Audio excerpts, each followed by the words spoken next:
الحمد لله رب العالمين، والصلاة والسلام على رسوله سيد المرسلين،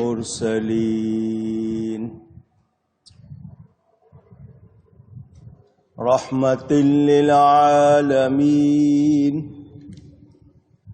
شفيع المذنبين، خاتم النبيين،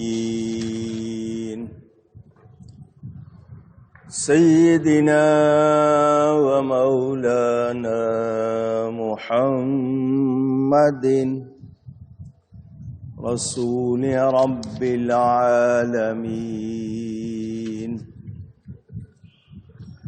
وعلى آله وصحبه أجمعين. أما بعد، فأعوذ بالله من الشيطان الرجيم. بسم الله الرحمن الرحيم.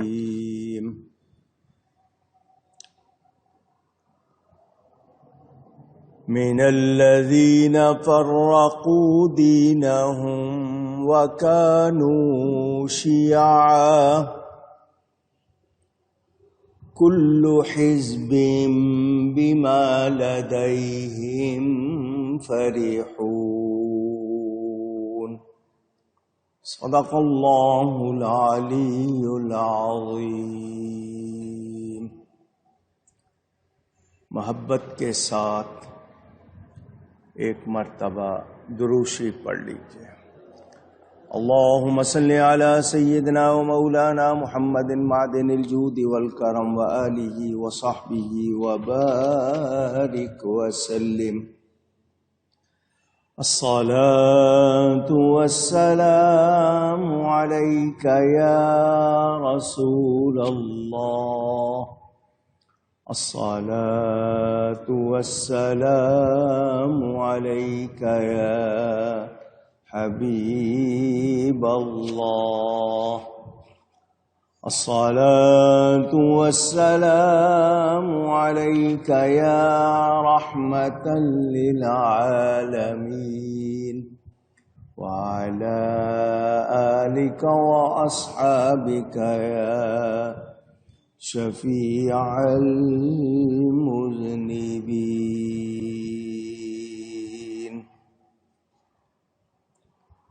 حمد و صلات کے بعد قرآن کریم کی سورۃ الروم، اس کی آیت نمبر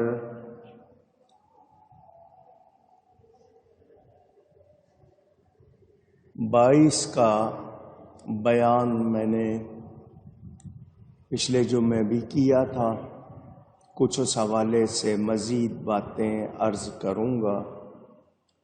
اللہ تعالی مجھے حق بیان کرنے، ہم سب کو حق سن کر اس کو قبول کرنے، اس پر عمل کرنے اور اس پر قائم رہنے کی توفیق عطا فرمائے. اللہ تعالی نے فرمایا،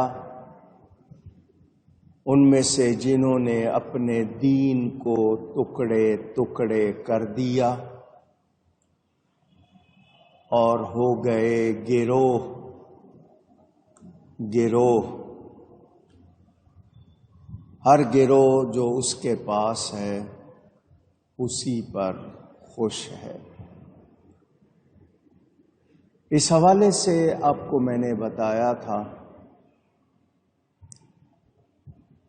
کتنے لوگوں نے دینی تعلیمات میں فرق کر کے خود کو فرقہ بنایا، اور جو کچھ ان کی سمجھ میں آیا وہ اسی کو صحیح سمجھ رہے ہیں.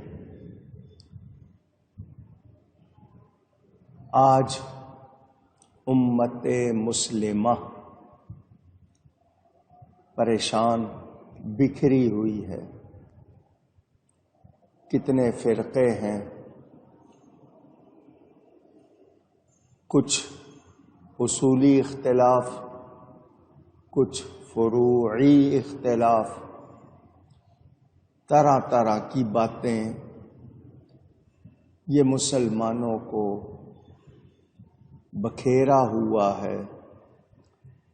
کچھ غیروں کی سازشیں، کچھ اپنے جو ان غیروں کے آلائے کار بن گئے، ایجنٹ بن گئے، ان کا کام کرنے والے بن گئے، انہوں نے مسلم امہ کو منتشر یعنی بکھیر دیا ہے۔ اللہ تعالی نے دین عطا کیا، ہمارے لیے اسلام کو پسند کیا، دین مکمل ہو چکا۔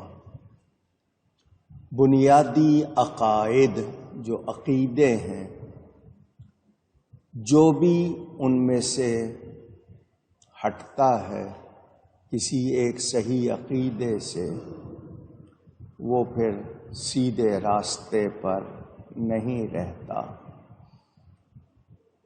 کچھ باتیں ضروریات دین ہیں جن کا ماننا ہر مسلمان کے لیے لازمی ہے۔ دین کی کسی ایک بھی ضروری قطعی بات کا انکار کرے گا تو مسلمان نہیں رہے گا۔ فروعی اختلافات میں کچھ گمراہی پر چلے جاتے ہیں اور کچھ ضد پر رہ کر حقیقت سے منہ موڑ لیتے ہیں۔ کسی میں انا، ایگو،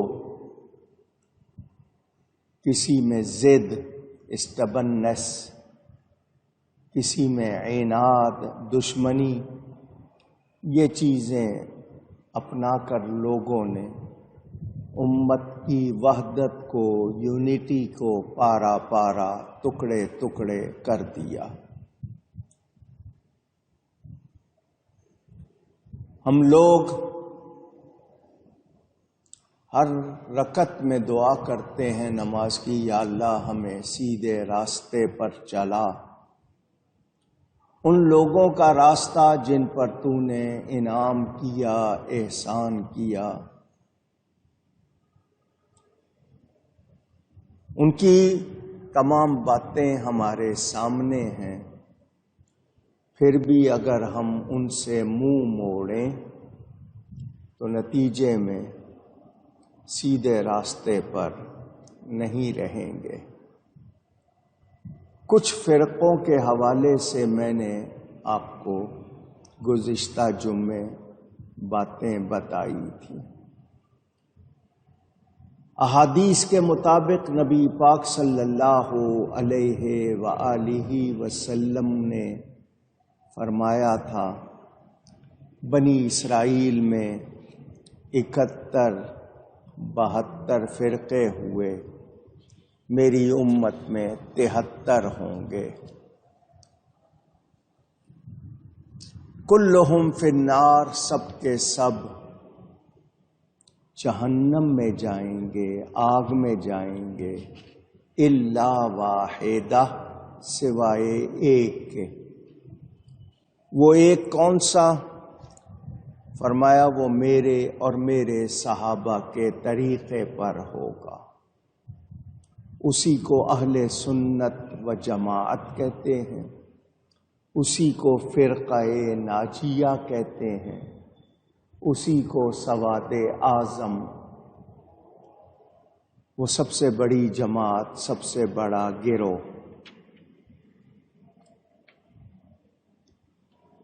نبی کریم صلی اللہ علیہ وآلہ وسلم سے جو عقیدے ہم کو پہنچے، ہمیں ان پر کار بند ہونا چاہیے، یعنی پکا ہونا چاہیے۔ آپ کہیں گے کہ فرقوں کی تعداد تو بہت زیادہ ہے، اتنے نام سنے ہیں، 71 72، کیا یہاں تو سینکڑوں۔ تو ان سے مراد اصولی آگے ان کی شاخیں کتنی بنتی جا رہی ہیں، آگے ان میں کتنے ٹکڑے ہوتے جا رہے ہیں، لیکن اصولی طور پر، اصولی کا مطلب بنیادی طور پر 71-72 فرقے ہیں۔ ان میں سے 6 بنیادی فرقوں کا میں نے آپ کو بتایا تھا۔ اہل سنت و جماعت، جس کو ایک لفظ میں سنی کہتے ہیں، یہ نبی کریم صلی اللہ علیہ وسلم اور ان کے صحابہ کے مطابق۔ کچھ لوگوں نے یہ کہا کہ بندے اختیار نہیں رکھتے، کچھ نے کہا اللہ تعالی کے حوالے سے کہ وہ خود ایسا کرواتا ہے۔ یہ اگر تفصیل بیان کرتا رہوں ایک ایک فرقے کی، جبریہ کون تھے، قدریہ کون تھے، معتزلہ کون تھے، اس کے بعد پھر رفض، خوارج، نسب جن کو ناسبی کہتے ہیں،